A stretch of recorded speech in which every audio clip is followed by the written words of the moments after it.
Hello guys, so in this lecture we'll see the remaining fields of the IP header and we will finish out the IP head.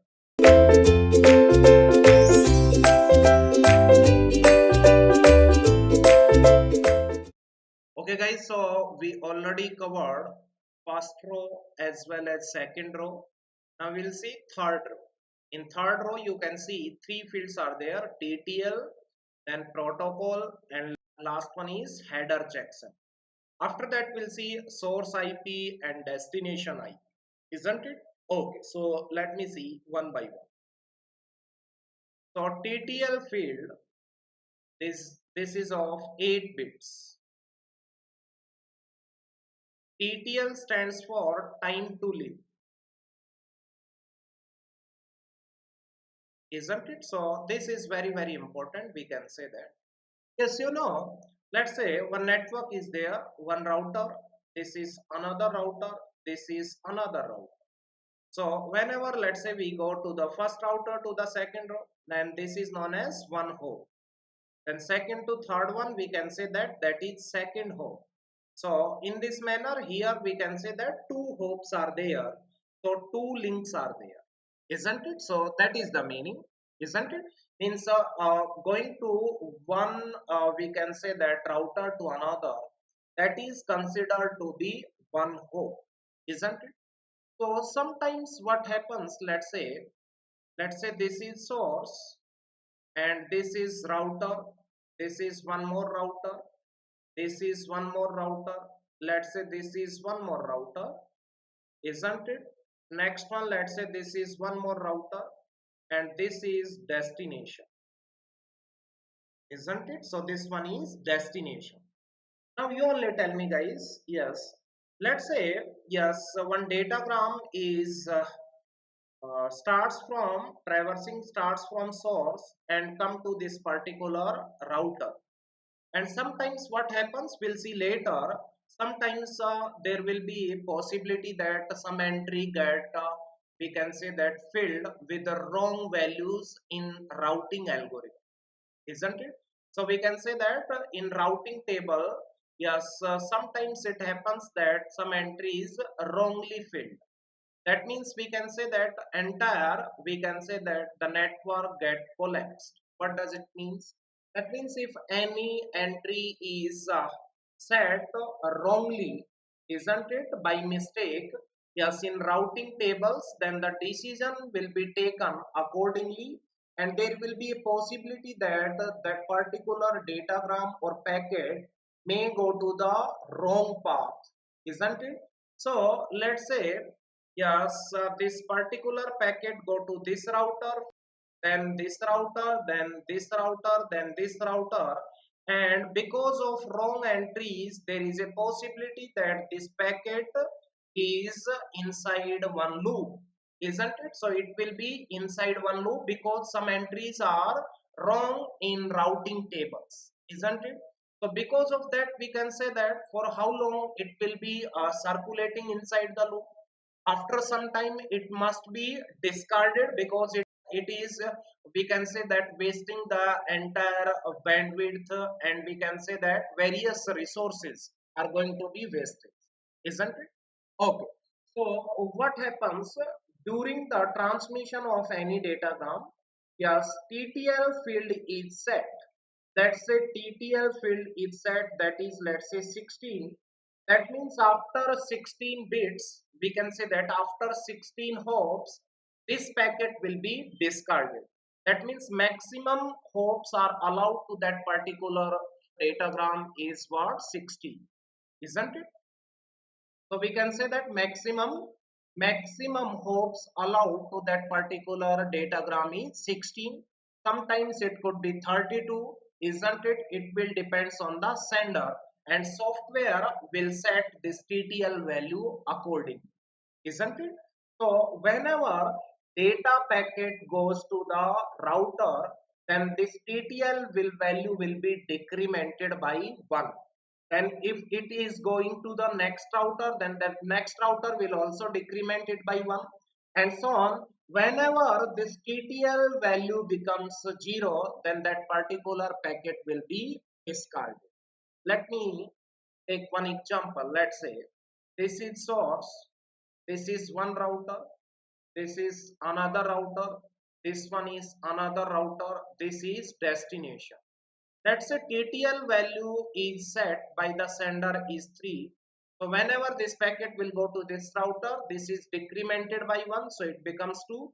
That means it traversed one hole. After that, it will be going to the next router, so 2 minus 1, this becomes 1. After that, it goes to the router 3, so 1 minus 1, 0. As soon as TTL value becomes 0, then that particular router will discard that particular packet, isn't it? So what TTL value, minimum TTL value is required here? 4. So whenever it is going to this one, so 4 minus 1, 3, 3 minus 1, 2, 2 minus 1, this becomes 1. And at destination 1 minus 1, 0. Here at destination this value becomes 0, but destination will not, we can say that destination will not discard this particular packet. It will see first the destination address of this datagram, and he will find that this matches with the itself. So this packet will not be discarded by the destination. Other than destination, whenever TTL value becomes 0, then that particular router will discard that particular datagram or packet, isn't it? But destination will not discard, isn't it? So yes, so this TTL value will be set in this manner. We can say that this exact value will not be filled in TTL value. Some large value will be there, means if 4 hops are required, so 7 or 8, that will be the TTL value, isn't it? So TTL value will be like sometimes it will be 32, 16 and so on. You can remember it will be decremented only by the routers and destination. It will not be decremented by the source, isn't it? Whenever source to first router, then decremented by 1 and so on. So whenever the packet is inside the loop, isn't it, because of some wrong entries, so at some points this TTL value becomes 0, and after that that particular packet will be discarded by the router, and we can say that source will be informed accordingly, isn't it? I hope this one is clear to everyone. So that's all about, we can say that TTL field, isn't it? Next field is that is version field. This is also of 8 bits. So 8 bits, we can say that yes, in transport layer, two protocols are there. You can see TCP as well as UDP. And in the network layer, IP protocol is the heart of network layer. Above that, in the network layer, two protocols are there, ICMP and IGMP.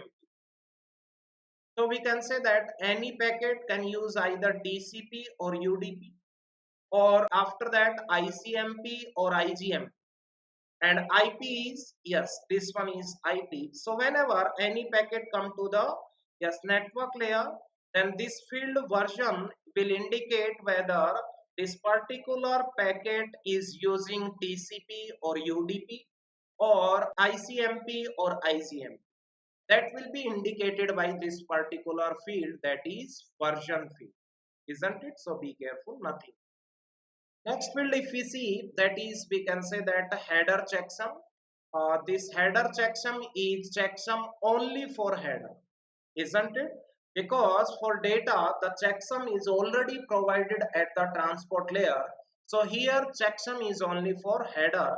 That means there is a possibility that there could be errors inside the header, and that will be, we can say that, identified with the help of header checksum, and this is of 16 bits, isn't it? And how it works, checksums we already seen in the error detection techniques, we already seen, isn't it? Oh, I hope this one is clear to everyone. Next field is source IP address. You will see source IP address means that will be the IP address of the host, that is the source, and in the destination IP we can say that there will be IP address of the destination host, isn't it? And finally some options are there. isn't it? So these options are not required for gate point of view. If anyone is required, I will explain accordingly, isn't it? So that's all about, we can say that the entire header and all the fields of the head. In the next lecture, we'll see the concept of fragmentation, in which we can say that entire second row of this header will be useful. And how it works, how fragmentation is done, that is very, very important. I already told you, fragmentation, guaranteed one question will be there from fragmentation in gate. So in the next lecture, we'll see what is the fragmentation, isn't it? Okay, I hope this one is clear to everyone. Thank you so much.